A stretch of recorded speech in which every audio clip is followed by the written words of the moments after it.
إن الحمد لله نحمده ونستعينه ونستغفره ونؤمن به ونتوكل عليه أشهد أن لا إله إلا الله وحده لا شريك له أشهد أن محمدا عبده ورسوله أرسله الله تعالى بالحق بشيرا ونذيرا وداعيا إلى الله بإذنه وسراجا منيرا أما بعد فإن خير الحديث كتاب الله وخير الهدي هدي محمد صلى الله عليه وسلم وشر الأمور محدثاتها وكل محدثة بدعة وكل بدعة ضلالة وكل ضلالة في النار.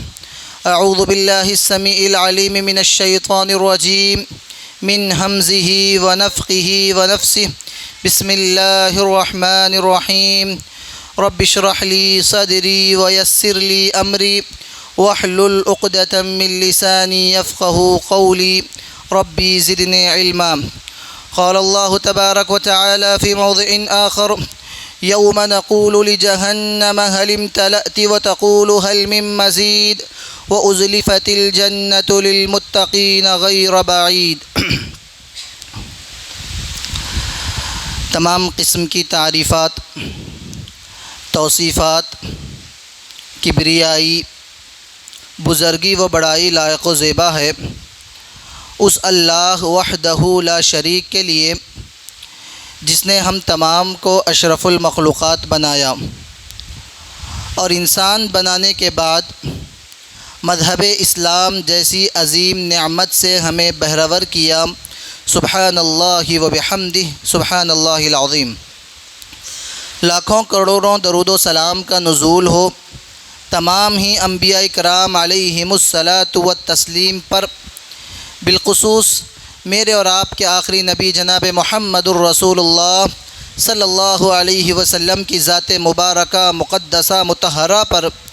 جو ساری انسانیت کے لیے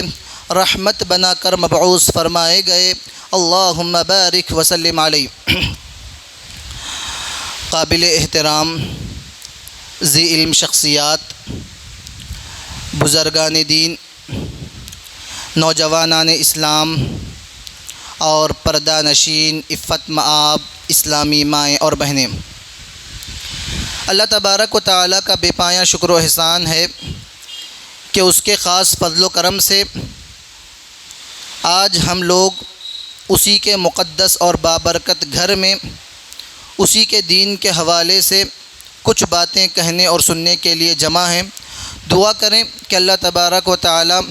جو کچھ ہم کہیں اور سنیں اسے عملی زندگی میں نافذ کرنے کی ہمیں توفیق و سعادت نصیب فرما. آمین یا رب العالمین. محترم حاضرین گرامی، جیسا کہ ہم تمام اس بات سے بخوبی واقف ہیں کہ ابھی چند ایام قبل ایک نہایت ہی مقدس اور بابرکت مہینے کو ہم نے الوداع کہا. اللہ تبارک و تعالیٰ نے رمضان المبارک کا جو مہینہ ہمیں عطا فرمایا تھا، اس مہینے میں جو کچھ عبادتیں، جو ریاضتیں اور جو کچھ امور ہم نے انجام دیے ہیں، دعا کریں کہ اللہ تبارک و تعالیٰ ان تمام کو شرف قبولیت عطا فرما، اور جو کچھ کوتاہیاں، جو کچھ لغزشیں اور جو کچھ نظر اندازیاں ہم نے کی ہیں، دعا کریں کہ اللہ تبارک و تعالیٰ انہیں بخش دے اور انہیں نظر انداز فرمائے، انہیں بخش دے. حاضرین گرامی، اہل علم نے یہ بات بیان فرمائی ہے کہ اللہ تبارک و تعالیٰ نے سال کے 12 مہینوں میں یہ جو ایک مہینہ ہمیں عطا فرماتا ہے، اس مہینے کا مقصد یہ ہوتا ہے کہ ہمارے اندر ایک نئی تڑپ، ایک نئی جد و جہد اور ہمارے تقوی کو جلا بخشی جائے. کیونکہ اللہ تبارک و تعالیٰ نے اس سے پہلے بھی ہم نے رمضان کے مکمل مہینے میں اس آیت کریمہ کو سنا، پڑھا اور اس کے مفہوم کو بھی ہم نے سمجھا. اور مشہور و معروف آیت ہے کہ اللہ تبارک و تعالیٰ نے فرمایا یا ایھا الذین آمنوا کتب علیکم الصیام کما کتب علی الذین من قبلکم لعلکم تتقون. فرمایا کہ لعلکم تتقون جو بیان فرمایا گیا ہے، تقوی جو پیدا کرنے کی جو صفت ہے، وہ خاص رمضان کے لیے جو اللہ تبارک و تعالیٰ نے روزوں کے ساتھ جوڑ دی گئی. کہا کہ اگر آپ کے اندر آپ تقوی کو بوسٹ دینا چاہتے ہیں، اگر آپ اپنے تقوی کو بڑھانا چاہتے ہیں، تو رمضان کا مہینہ اس کے لیے سب سے بہترین ذریعہ اللہ تبارک و تعالیٰ نے بیان فرمایا، اور کہا کہ اس ایک مہینے کو بنیاد بنا کر سال کے جو بقیہ 11 مہینے ہوتے ہیں ایک مسلمان کو اسی طریقے سے گزارنی ہے جو طریقہ رمضان میں اور آپ گزارا کرتے تھے۔ عموماً دیکھا جاتا ہے کہ رمضان کا مہینہ آتے ہی ہم میں سے کئی لوگ مسلمان بننے کی کوشش کرنے لگ جاتے ہیں، ان کے داڑھیوں سے، ان کے چہروں سے، ان کے لباس سے، ان کے کئی سارے امور سے لگتا ہے کہ وہ مسلمان بننے کی کوشش کر رہے ہیں۔ کئی سارے لوگ تو کوشش میں رہتے ہیں اور کئی سارے لوگ وہ کوشش بھی نہیں کر پاتے ہیں، لیکن جتنی بھی کوششیں ہم نے کی ہیں یہ ایک خوشائند بات ہوتی ہے کہ اللہ تبارک و تعالیٰ اس برکت سے ہمارے بقیہ ایام میں، ہماری بقیہ زندگی میں ہمارے اندر وہ تقویٰ، وہ خلوص، وہ للہیت، وہ جو مسلمانوں کی جو کیفیت اور صورتحال ہونی چاہیے اللہ تبارک و تعالیٰ پیدا فرماتا ہے۔ جو لوگ کوشش کرتے ہیں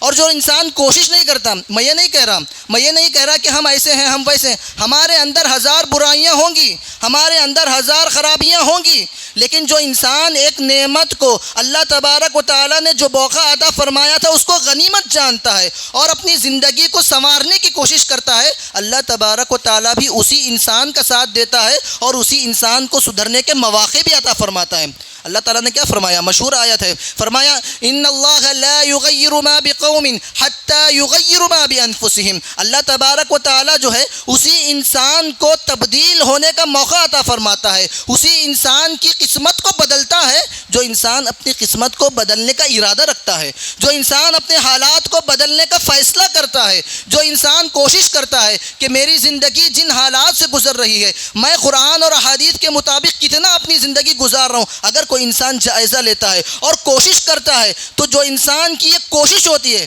انسان کی کوشش ہی انسان کو اس مقام و مرتبے تک لے جاتی ہے۔ لا یغیر ما بقوم، کہ اللہ تبارک و تعالیٰ اس وقت تک بدلتا نہیں اس کی حالت کو جب تک کہ وہ انسان، وہ قوم، وہ جماعت خود اپنے آپ کو بدلنے کی کوشش نہیں کرتی۔ تو رمضان کا یہ جو بابرکت مہینہ ہمارے پاس سے گزر چکا ہے، یہ موقع، یہ ٹریننگ جو اللہ تبارک و تعالیٰ نے ہمیں دی ہے، اسلاف نے بیان فرمایا کہ اگلا رمضان آنے تک ہمیں اسی طریقے سے مسلمان بنے رہنا ہے جس طریقے سے ہم نے رمضان کو گزارا تھا، جس طریقے سے ہمارے معاملات میں، ہمارے عبادات میں کئی سارے لوگ اپنی تجارت کو، اپنے بزنس کو، اپنے ٹائم شیڈیول کو لوگ مینٹین کرتے ہیں، خاص نمازوں کے حوالے سے، روزوں کے حوالے سے۔ کہا گیا کہ یہ صرف رمضان کے حد تک نہیں تھا، رمضان کے حد تک ہم مسلمان نہیں تھے، بلکہ سال مکمل ہماری زندگی کی آخری سانس تک ہمیں مسلمان بن کر اپنی زندگی گزارنی ہے، ہمیں اس طریقے پہ زندگی گزارنی ہے جو طریقہ جناب محمد الرسول اللہ صلی اللہ علیہ وسلم نے بتایا ہے۔ ہم اس طریقے پہ مسلمان بن کر ہمیں زندگی گزارنی ہے جس طریقے پہ صحابہ، تابعین، تابعین، صدیقین، شہداء جس طریقے پر اپنی زندگی گزارے تھے، ہمیں بھی اپنی زندگی کو اسی طرز پر اور اسی نہج پہ گزارنا ہے۔ ہم کو وہ مسلمان بننا ہے، ہم کو اس اسلام کو فالو کرنا ہے جو اسلام جناب محمد الرسول اللہ نے ہم تک پہنچایا ہے صلی اللہ علیہ وسلم۔ ہمیں اسی طریقے کو، اسی شیوے کو فالو کرنا ہے جو شیوہ جناب محمد الرسول اللہ کا تھا، صحابہ اکرام کا تھا اور ہمارے اسلاف کا رہا ہے۔ حاضرین گرامی، آج اگر ہم اپنا جائزہ لیں، اگر ہم اپنے آپ کو مسلمان بننا چاہتے ہیں، اپنے آپ کو حقیقی مسلمان بنانا چاہتے ہیں، اگر ہم اللہ کے رسول صلی اللہ علیہ وسلم کی مشہور حدیث دیکھتے ہیں کہ اگر اللہ تبارک و تعالیٰ کے نزدیک سب سے زیادہ محبوب، سب سے زیادہ پسندیدہ انسان کون ہے، تو اللہ کے رسول نے فرمایا ان اکرمکم عند اللہ اتقاکم۔ کیا فرمایا؟ یہ جو ہم اپنے آپ کی چینج کرنے کی، اپنے آپ کو تبدیل کرنے کی جو بات کر رہے ہیں، جو اسلام کے مطابق اپنی زندگی گزارنے کی جو گفتگو کر رہے ہیں، فرمایا ان اکرمکم عند اللہ اتقاکم۔ اس کا مقصد یہ ہے کہ ہم اللہ کے نزدیک مقرب بندے بنیں، ہم اللہ کے نزدیک اس مقام کو پالیں جو مقام ایک حقیقی مسلمان کا ہونا چاہیے۔ فرمایا وہ مقام اس وقت ملے گا جب ہم متقی اور پرہیزگار بندے بن جائیں۔ ہم تمام لوگوں میں، ساری انسانیت میں، خصوصاً مسلمان اور مسلمانوں میں بھی سب سے زیادہ اللہ کے نزدیک باعزت، بامرتبہ اور بلند و بالا مقام والا انسان وہ ہوگا جو ہم تمام میں سب سے زیادہ متقی ہوگا، سب سے زیادہ پرہیزگار ہوگا، سب سے زیادہ اللہ سے ڈرنے والا ہوگا۔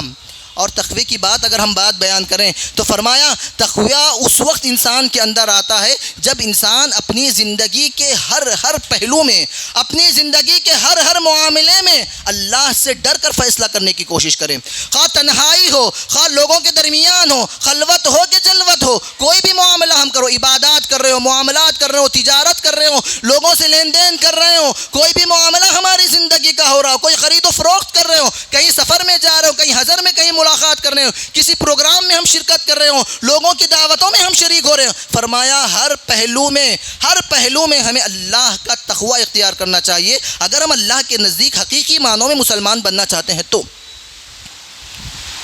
ہر پہلو میں ہمیں یہ سوچ کر کوئی اقدام اٹھانا چاہیے کہ میں یہ جو کام کر رہا ہوں آیا وہ شریعت کے عین مطابق ہے کہ نہیں ہے.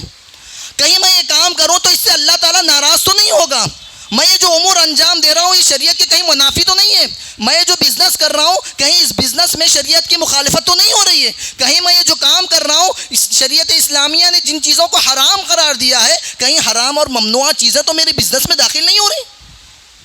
یہ تمام چیزیں سوچ کر جو انسان زندگی گزارتا ہے، ان تمام چیزوں کو مد نظر رکھ کر جو زندگی گزارتا ہے، حقیقی معنوں میں وہ انسان مسلمان ہے اور اسی کا اسلام اللہ تبارک و تعالیٰ کے نزدیک پسندیدہ بھی ہے اور مقبول بھی ہے. اگر ہم اپنے آپ کو مسلمان کہتے ہیں کہ میں مسلمان ہوں، نام ہم عبداللہ اور عبد الرحمن رکھ لینے سے مسلمان نہیں ہوتے. اگر میں مسلمان ہونے کا دعویٰ کر رہا ہوں، ساتھ میں جوا بھی کھیل رہا ہوں، ساتھ میں رشوت بھی لے رہا ہوں، ساتھ میں سودی کاروبار بھی کر رہا ہوں، ساتھ میں جتنی چیزیں شریعت اسلامیہ نے حرام قرار دی ہیں وہ تمام امور بھی انجام دے رہا ہوں، تو یاد رکھیے ایسا اسلام اللہ تبارک و تعالیٰ کے نزدیک مقبول نہیں ہے. اللہ تبارک و تعالیٰ کو ایسا اسلام پسند ہی نہیں ہے کہ جب تم اللہ تبارک و تعالیٰ کے شریعت کے مطابق اپنی زندگی کو نہیں گزارو گے تو. اسی لیے اللہ کے رسول صلی اللہ علیہ وسلم کی زندگی کو بھی مکمل لائف کو ہمارے سامنے آئیڈیل اور نمونہ بنا کر پیش کیا گیا. کیوں؟ ریزن کیا ہے؟ جو سیرت ہم تک محفوظ قرار دی گئی ہے، سیرت کے جو پہلو ہم تک پہنچائے گئے ہیں، اہل علم نے بیان فرمایا اس کا ایک مقصد یہی ہے کہ اللہ تبارک و تعالیٰ کی اس آیت کی تشریح کی جائے. کون سی آیت کی تشریح؟ اللہ تبارک و تعالیٰ نے قرآن کریم میں فرمایا نا لقد کان لکم فی رسول اللہ اسوۃ حسنہ. تو بعض اہل علم نے بیان فرمایا جو اللہ کے رسول کی زندگی کا ایک پہلو ہم پر محفوظ قرار دیا گیا کہ اللہ کے رسول صلی اللہ علیہ وسلم کس طریقے سے چلتے تھے، کس طریقے سے بات کیا کرتے تھے، کس طریقے سے معاملات کیا کرتے تھے، کس طریقے سے کھانا کھاتے تھے، غصہ بھی آتا تو کس طریقے سے غصہ کیا کرتے تھے، مسکراتے تو کس طریقے سے مسکراتے تھے، خوشیوں کے مواقع آتے کس طریقے سے خوش ہوا کرتے تھے، اگر کبھی غم کا موقع آتا تو کس طریقے سے غم کا اظہار کیا کرتے تھے. فرمایا ہر پہلو جو محفوظ کر دیا گیا. سیرت کی کتابوں میں علماء کرام نے کئی جلدوں پر کتابیں لکھ رکھی ہیں سیرت کے حوالے سے. کہا اس کا مقصد یہی ہے کہ اس آیت کریمہ کی عملی تشریح امت اسلامیہ تک پیش کیا جائے کہ اللہ کے رسول صلی اللہ علیہ وسلم کا زندگی کا ہر پہلو ہمارے سامنے روشن اسی لیے پیش کیا گیا کہ ہم اس کو اپنی زندگی میں نافذ کریں. اللہ کے رسول صلی اللہ علیہ وسلم کی اطاعت اور اتباع ہی ہماری کامیابی کا اصل راز ہے. آج جس طریقے سے ہم زندگی گزار رہے ہیں کئی سارے مسائل کا ہمیں سامنا ہے، انفرادی طور پر بھی ہم مسائل میں گھرے ہوئے ہیں، اجتماعی طور پر بھی ہم مسائل میں گھرے ہوئے ہیں. اس کا ایک سب سے بڑا ریزن یہی ہے کہ ہم نے اللہ کے رسول صلی اللہ علیہ وسلم کا راستہ چھوڑ دیا، شریعت اسلامیہ کا ہم نے راستہ چھوڑ دیا. آئیڈیل اور نمونے کے لیے ہم نے دنیا کے بہت سارے لوگوں کو ہم نے اپنا آئیڈیل اور نمونہ بنا لیا اور جناب محمد الرسول اللہ صلی اللہ علیہ وسلم کے طریقے کو ہم نے چھوڑ دیا. اللہ تبارک و تعالیٰ نے قرآن کریم میں جب عبادت کا تذکرہ فرمایا، توحید کا تذکرہ فرمایا، تو اللہ نے فرمایا وَاعْبُدُوا اللَّهَ وَلَا تُشْرِكُوا بِهِ شَيْئًا،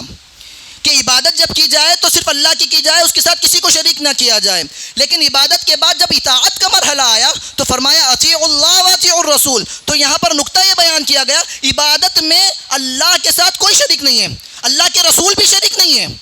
عبادت اگر کی جائے گی تو صرف اور صرف اللہ کی جائے گی. لیکن بات جب اطاعت کی آئی، بات جب اتباع کی آئی، بات جب ہماری کامیابی کی آئی تو فرمایا اللہ کی اطاعت کے ساتھ ساتھ اس کے رسول کی اطاعت بھی ضروری ہے. بغیر رسول کی اطاعت کے، بغیر رسول کے اتباع کے اگر ہم سمجھ جائیں کہ ہم کامیاب ہو جائیں گے، اگر ہم سمجھ جائیں کہ ہم مسلمان ہیں، اگر ہم سمجھ جائیں کہ ہم جنتی بننے والے، ناممکن ہے، ممکن ہی نہیں ہے. جب تک ہم اپنی اطاعت کو، اپنے معاملات کو، اپنے دیگر تمام پہلوؤں کو اس کسوٹی پہ پرکھیں جو کسوٹی شریعت اسلامیہ نے بیان فرمائی ہے. یہ لازم اور ضروری ہے، کمپلسری ہے.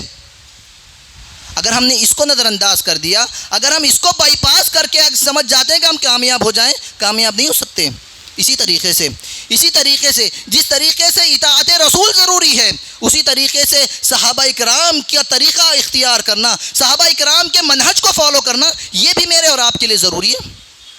اللہ کے رسول صلی اللہ علیہ وسلم نے کیا فرمایا خیر القرون قرنی ثم الذین یلونہم ثم الذین یلونہم، اللہ نے فرمایا سب سے بہترین زمانہ میرا زمانہ ہے، اور اس کے بعد کے لوگ اس سے بہتر لوگ ہیں، اور اس کے بعد کے لوگ اس سے بہتر ہیں۔ کیا بیان کیا گیا؟ کہا کہ جو اللہ کے رسول صلی اللہ علیہ وسلم کی اطاعت ہمارے لیے ضروری ہے، اسی طریقے سے صحابہ اکرام نے جس طریقے سے زندگی گزاری ہے، صحابہ اکرام کی جو جماعت تھی، اس جماعت کو فالو کرنا بھی ہمارے لیے لازم اور ضروری ہے۔ کیوں؟ اللہ کے رسول نے نماز کے حوالے سے کہا صلو کما رأیتمونی اصلی، فرمایا نماز تم اس طریقے سے پڑھا کرو جس طریقے سے مجھے پڑھتے ہوئے تم نے دیکھا۔ میں نے اور آپ نے تو نہیں دیکھا کہ نبی نے کیسے نماز پڑھی، ہم کو پتہ چلا صحابہ اکرام کی اس جماعت سے جنہوں نے اللہ کے رسول کو نماز پڑھتے ہوئے دیکھا، جنہوں نے اللہ کے رسول سے نماز کا طریقہ سیکھا، جنہوں نے اللہ کے رسول سے نماز میں پڑھنے والی دعائیں اور اذکار سیکھے اور امت تک وہ چیزیں پہنچائی، تو کہا ان کے اوپر بھی ان کے طریقے کو فالو کرنا اور ان کے منہج کو اختیار کرنا یہ میرے اور آپ کے لیے لازم اور ضروری ہے۔ اگر ہم آج کے حالت کا جائزہ دیں، اگر ہم آج کے معاملات کا جائزہ دیں، آج اگر ہم اپنے اسلام کا جائزہ لیں، ہمارے معاشرے کا جائزہ لیں، اللہ اکبر کتنے ایسے لوگ ہیں جن صحابہ اکرام کے بارے میں اللہ کے رسول نے فرمایا لا تسبوا اصحابی، کہ میرے صحابہ کو گالی مت دو، اور جن صحابہ کے بارے میں اللہ کے رسول صلی اللہ علیہ وسلم نے فرمایا کہ آیت الایمان حب الانصار و آیت النفاق بغض الانصار۔ اللہ اکبر، کتنی بڑی بات بیان فرمائی، فرمایا ایمان کی علامت ہے کہ انصار سے، صحابہ سے محبت کرے، اور فرمایا نفاق کی یہ علامت ہے کہ اگر کوئی انسان ان صحابہ اکرام سے، ان انصار صحابہ اکرام سے بغض رکھے۔ اگر ہم آج کا معاشرے کا جائزہ لیتے ہیں تو آج ہمارے معاشرے میں کئی ساری ایسی قومیں، کئی ساری ایسی جماعتیں ہیں جو نعوذ باللہ ثم نعوذ باللہ ان برگزیدہ شخصیات کی شان میں گستاخیاں کرتی ہیں۔ حضرت ابو بکر رضی اللہ عنہ کو نشانہ بناتی ہیں، حضرت عمر رضی اللہ تعالیٰ عنہ کو نشانہ بناتی ہیں، حضرت عثمان رضی اللہ تعالیٰ عنہ پر شب و شتم کرتی ہیں، حضرت عائشہ رضی اللہ تعالیٰ عنہ پر نعوذ باللہ ثم نعوذ باللہ کئی ساری بہتان تراشیاں کرتی ہیں، اور ہمارا مسلمان، ہمارا نوجوان ان لوگوں کے ساتھ خرابت داری کرنے، ان لوگوں کا ساتھ دینے کے لیے اپنے آپ کو پیش کرنے کی کوشش کرتا ہے۔ یاد رکھیے جو انسان صحابہ کا دشمن ہے وہ انسان کبھی مسلمان نہیں ہو سکتا، اور ان سے محبت رکھنا یہ ہمارے ایمان کے لیے سب سے بڑا خطرہ ہے۔ یاد رکھیے بات۔ شہادت کی سرٹیفکیٹ آج ہمارے سوشل میڈیا پر اس طریقے سے بانٹی جاتی ہے گویا کوئی خیرات میں چیزیں بانٹی جا رہی ہیں، ہر غیر نتھے خیرے کو ہم شہید مان لیتے ہیں۔ نہیں، یہ کوئی عام مقام و مرتبہ نہیں ہے،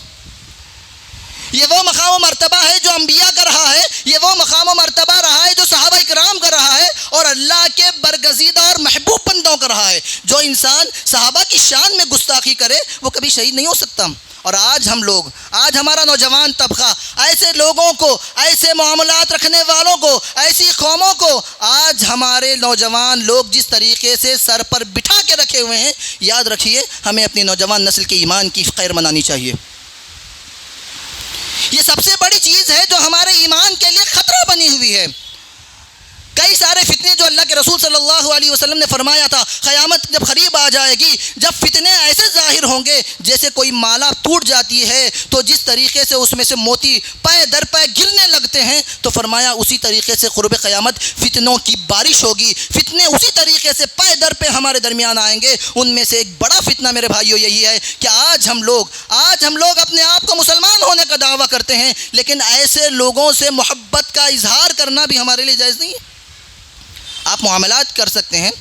اللہ کے رسول صلی اللہ علیہ وسلم نے یہودیوں سے معاملات کیے تھے، اللہ کے رسول صلی اللہ علیہ وسلم نے کفار سے معاملات کیے تھے، اللہ کے رسول صلی اللہ علیہ وسلم نے کئی ساری دیگر اقوام سے بھی ملاقاتیں کی تھیں۔ ملاقاتیں کرنا جائز ہے، ان سے معاملات کرنا جائز ہے، وہ بھی اس کا سب سے بڑا پرپس یہ ہونا چاہیے کہ ہمارے معاملات سے اس پر اسلام کا اثر پڑ سکے، ہم اس کو اسلام کی دعوت دے سکیں۔ ہمارا ایک مسلمان کا سب سے اولین فریضہ اور اس کے دل میں سب سے بنیادی خواہش یہی ہونی چاہیے کہ میرے ہر پہلو سے اسلام نظر آئے۔ آج المیہ کیا ہے پتہ ہے آپ کو؟ المیہ یہی ہے کہ آج ہمارے معاملات سے لوگ اسلام کو پڑھنے سے زیادہ مسلمان کو دیکھ کر اسلام کے بارے میں جج کر رہے ہیں۔ اللہ اکبر۔ جو نان مسلمس ہیں، جو مشرکین ہیں، جو کفار ہیں، جنہیں اسلام کے الف سے بھی کوئی واسطہ نہیں، انہوں نے کبھی پڑھا ہی نہیں اسلام کو، جب مسلمانوں کو بازار میں دیکھتے ہیں تو سمجھتے ہیں کہ شاید اسلام یہی ہے، اسلام شاید یہی سکھاتا ہے جو مسلمان کر رہے ہیں۔ اگر یاد رکھیے یہ بات کو کہ اگر میرے کسی رویے سے، کسی ایک رویے سے بھی متاثر ہو کر کوئی ایک غیر مسلم اگر اسلام سے متنفر ہو جائے نا، یہ میرے اور آپ کے لیے سب سے زیادہ بربادی کا ذریعہ بن سکتی ہے چیز۔ کسی ایک حرکت سے بھی، میں پوری زندگی کا واسطہ نہیں دے رہا ہوں، میں پورے مسائل کا تذکرہ نہیں کر رہا ہوں۔ آج ہم معاشرے میں رہتے ہیں، آج ہم بازاروں میں رہتے ہیں، آج ہمارا کئی سارے غیر مسلموں سے ہم تکثیری سماج میں رہتے ہیں۔ اس کا مطلب یہ نہیں ہے کہ ہم غیر مسلموں سے دشمنی کریں، نہیں، وہ ہمارے بھائی ہیں، وہ لوگ جو برادران وطن ہیں، ان سے آپ معاملات کو استوار رکھیے، ان سے معاملات کو بہتر سے بہتر بنائیے اور انہیں جہاں تک ہو سکے اسلام کی دعوت دینے کی کوشش کیجیے۔ لیکن اس معاشرے میں رہتے ہوئے اگر ہم جائزہ لیں تو آج بازار میں جا کے دیکھیے، سب سے بدنام زمانہ جو دکان ہوتی ہے عموماً وہ کسی مسلمان کی دکان ہوتی ہے۔ خود مسلمان اس کی دکان سے کوئی سامان خریدنے کے لیے تیار نہیں ہے، کیونکہ وہ فریش مال نہیں دیتا ہے، کیونکہ وہ صحیح قیمت نہیں لگاتا ہے، کیونکہ وہ کمی بیشی کرتا ہے۔ یہ ہم مسلمانوں کی پہچان بنی ہوئی ہے، اور لوگ سمجھتے ہیں کہ شاید اسلام بھی یہی سکھاتا ہے، جبکہ اللہ کے رسول صلی اللہ علیہ وسلم نے تجارت کے حوالے سے کیا فرمایا؟ مشہور حدیث ہے، اللہ کے رسول ایک مرتبہ بازار میں نکلے، مدینہ کے بازار میں اللہ کے رسول جا رہے تھے، اس وقت ایک دکاندار جو ہے گیہوں کا بورا رکھا ہوا تھا، اوپر سوکھی گیہوں تھی، اللہ کے رسول نے اس کے اندر ہاتھ ڈالا تو اوپر سوکھی گیہوں تھی اور اندر جو ہے نا گیلی گیہوں تھی۔ اللہ کے رسول صلی اللہ علیہ وسلم نے اس پر فرمایا من غشنا فلیس منا، فرمایا کہ جو انسان دھوکہ دے وہ ہم میں سے نہیں ہے، وہ مسلمان ہی نہیں ہے، مسلمانوں سے اس کا کوئی تعلق ہی نہیں ہے۔ آج ہمیں اپنے کاروباروں کی غور فکر کرنے کی ضرورت ہے۔ ہم جو چیز بیچ رہے ہیں، ہم فروٹ لینے کے لیے جاتے ہیں، 4 اچھے فروٹ کے ساتھ 2 خراب فروٹ مل جاتے ہیں۔ ترکاری لینے جا رہے ہیں، 4 اچھی ترکاریوں کے ساتھ 2-4 بری ترکاریاں ڈال دی جاتی ہیں۔ کوئی نیا اچھا پروڈکٹ آتا ہے، آپ کو دکھایا کچھ جاتا ہے، ڈیلیور کچھ اور کیا جاتا ہے۔ یہ تمام چیزیں ہم اپنے معاشرے میں، اپنی سوسائٹی میں کر رہے ہیں اور ہم سمجھتے ہیں کہ ہم مسلمان ہیں۔ یہ مسلمانوں کا وتیرہ نہیں ہے، یہ مسلمانوں کا شیوا نہیں ہے۔ مسلمانوں کا شیوا تو یہ ہے کہ اگر آپ کے پروڈکٹ میں، اگر آپ کی کوئی چیز جو آپ بیچ رہے ہیں، اگر اس میں کوئی خرابی بھی ہو، اس میں کوئی خامی بھی ہو، تب بھی آپ کو بیچنا ہو تو آپ کو بول بتا کر بیچنا کہ اس کے اندر یہ خامی ہے، اس کی اصل قیمت یہ ہے، اس خامی کی وجہ سے اس میں کمی ہو رہی ہے، آپ کو لینا ہے تو لیں، نہ لینا تو مت لیں۔ اللہ تعالیٰ آپ کے کاروبار میں برکت دے گا۔ اللہ کے لیے، صرف اس کو راضی کرنے کے لیے، اس کی شریعت پر عمل کرنے کے لیے اور اس کے نبی کی اتباع کی نیت سے آپ یہ کام کر کے دیکھیے، آپ کے کاروبار میں برکت ہونا لازمی اور یقینی ہے۔ آج ہمارے کاروباروں میں برکت نہیں ہو رہی، ہم رونا روتے ہیں کہ ہماری دکان چل نہیں رہی ہے، ہمارا کاروبار صحیح نہیں چل رہا ہے، ہمارے فنا معاملات ٹھپ پڑ رہے ہیں۔ کیا ہے اس کا ریزن؟ اس کا ریزن یہی ہے کہ ہم نے شریعت کو نظر انداز کر دیا۔ ہم سمجھتے ہیں کہ صرف نماز پڑھنا عبادت ہے، نماز پڑھنا شریعت ہے، صرف روزے رکھنا شریعت ہے، زکوٰۃ دینا شریعت ہے، حج کر کے آنا شریعت ہے۔ نہیں، ہماری پوری زندگی شریعت کے عملی نمونہ ہے، کیونکہ اللہ تعالیٰ نے اس دین اسلام کو دین فطرت بنایا ہے۔ دین اسلام کو دین فطرت بنایا۔ دین فطرت بنانے کا مطلب کیا ہے؟ مطلب یہ ہے کہ زندگی گزارنے کا ہر پہلو ہمیں مکمل کھول کر بیان کیا گیا ہے۔ عبادتوں کا بھی طریقہ بتایا گیا، معاملات کا بھی طریقہ بتایا گیا، حقوق اللہ کا طریقہ بھی بتایا گیا، حقوق العباد کا طریقہ بھی بتایا گیا کہ اللہ کے حقوق ہیں تو انہیں کیسے ادا کرنے ہیں، اور اللہ کے بندوں کے حقوق ہیں تو انہیں کیسے ادا کرنے ہیں، کیا کیا حقوق ہیں وہ کیسے ادا کرنے ہیں، کس طریقے سے ادا کریں، کن مواقع پہ ادا کرنے ہیں، وہ تمام باتیں شریعت اسلام میں بیان کی گئی ہیں۔ اگر ہم ان کو نظر انداز کر کے ہم سوچ لیں کہ ہماری تجارت کامیاب ہو جائے گی، ہم سوچ لیں کہ ہمارا کاروبار آگے بڑھ جائے گا، وقتی طور پر اگر آپ کو تھوڑا بہت 2-4 پیسے کا نفع ہوتا ہے تو ہوتا ہے، لیکن دائمی طور پر کبھی بھی آپ کامیاب نہیں ہو سکتے۔ 2-4 لوگوں کو دھوکہ دے کر اگر آپ کامیابی حاصل کرنا چاہتے ہیں تو آپ وقتی طور پہ کامیاب ہو جائیں گے، حقیقی طور پر کامیابی آپ کا مقدر نہیں بن سکتی۔ یہ کسی مسلمان کی پہچان نہیں ہے میرے بھائیوں، یہ اس اسلام کی پہچان نہیں ہے جو اسلام جناب محمد الرسول اللہ صلی اللہ علیہ وسلم نے ہم تک پہنچایا، جو ہمارے لیے لازم اور ضروری ہے۔ آج ہمیں جائزہ لینے کی ضرورت ہے، ہمارے نوجوانوں کا جائزہ لینے کی ضرورت ہے، ہمارے آنے والی نسلوں کی ہمیں جائزہ لینے کی ضرورت ہے کہ آیا ہم اس طریقے کو فالو کر پا رہے ہیں کہ نہیں کر پا رہے ہیں جو طریقہ ہمیں اللہ کے رسول صلی اللہ علیہ وسلم نے لازماً بتایا تھا، کمپلسری بتایا ہوا ہے۔ آج ہم کیا سمجھتے ہیں؟ آج ہم یہ سمجھتے ہیں کہ وہ تمام چیزیں ہمارے لیے کمپلسری نہیں ہیں، ہمارے نوجوانوں کو اس کے بارے میں معلوم ہی نہیں ہے۔ نوجوانوں کو کہ کیا پوری امت کے کئی المیہ ہیں میرے بھائیوں کہ ہم نے ان تمام معاملات کو پڑھا ہی نہیں، سمجھا ہی نہیں اور سمجھنے کی کبھی کوشش ہی نہیں کی ہے۔ کیوں؟ کیونکہ ہمارے ذہنوں میں یہ بیٹھا ہوا ہے کہ اسلام کا مطلب صرف 5 وقت کی نمازیں پڑھنا ہے۔ نہیں، آج سے اسی وقت سے یہ عہد کر لیں کہ میں اپنی زندگی بالکل اسی نہج پہ گزاروں گا جو طریقہ جناب محمد الرسول اللہ صلی اللہ علیہ وسلم نے بتایا تھا۔ انشاءاللہ کرنے کی کوشش کریں گے، انشاءاللہ آپ عہد کریں۔ میں یہ نہیں کہتا کہ آپ سب کچھ چھوڑ دیں، میں یہ نہیں کہتا کہ آپ کے لیے بدلنا آسان ہے، میں یہ نہیں کہتا کہ آپ کے لیے تبدیلی کوئی بہت آسانی والی بات نہیں۔ آپ کوشش کیجیے، میں نے خطبے کے آغاز میں یہ بات بیان فرمائی نا، اللہ تعالیٰ نے جو آیت قرآن کریم میں بیان فرمائی کیا ہے؟ ان اللہ لا یغیر ما بقوم حتی یغیروا ما بانفسہم۔ ہماری جو زندگی جس نہج پہ چل رہی ہے، ہم سمجھتے ہیں جس نہج پہ چل رہی ہے چلنے دو، ہم تبدیلی کی کوئی کوشش ہی نہیں کرتے اور رونا روتے ہیں۔ جب آپ تبدیلی کی کوشش کر کے دیکھیے اس کے بعد آپ کو رونے کا موقع ہی نہیں ملے گا انشاءاللہ۔ جب آپ اللہ کی بارگاہ میں آ کے رونے کی کوشش کیجئے، روئیے، گڑ گڑائیے، اللہ کے سامنے اپنے مسائل رکھیے، پھر اس کے بعد دنیا کے سامنے کبھی رونے کی آپ کو نوبت نہیں آئے گی انشاءاللہ۔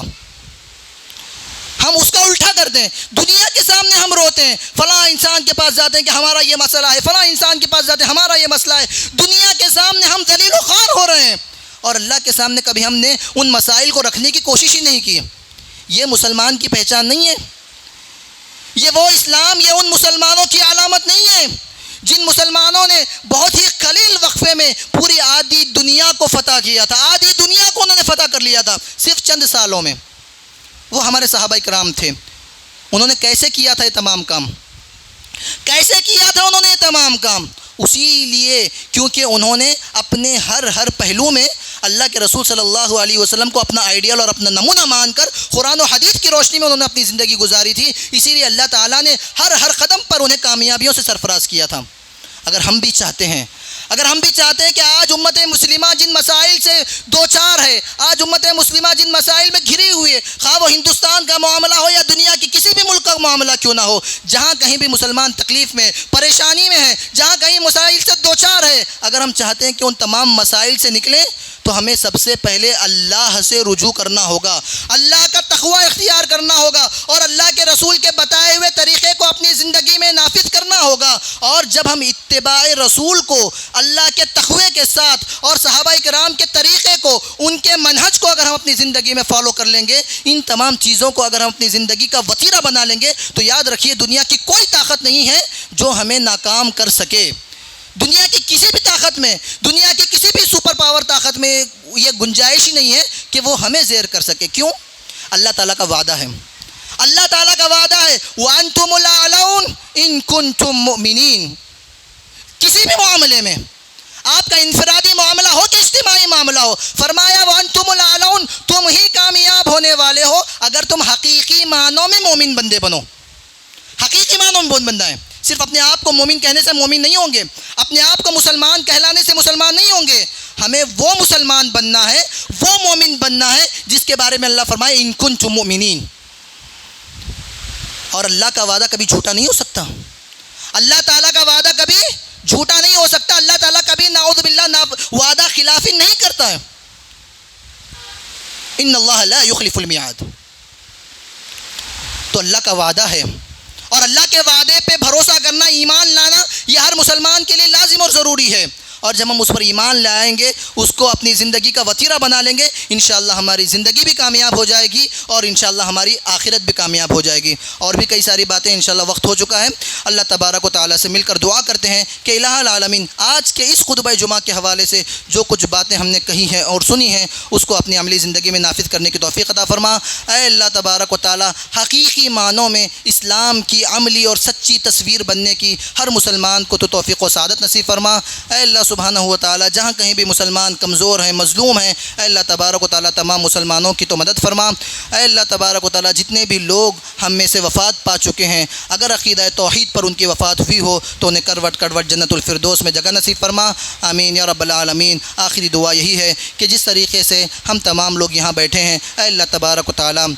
ہم تمام کو جنت الفردوس میں اعلیٰ مقام نصیب فرما، آمین یا رب العالمین۔ وآخر دعوانا ان الحمد للہ رب العالمین۔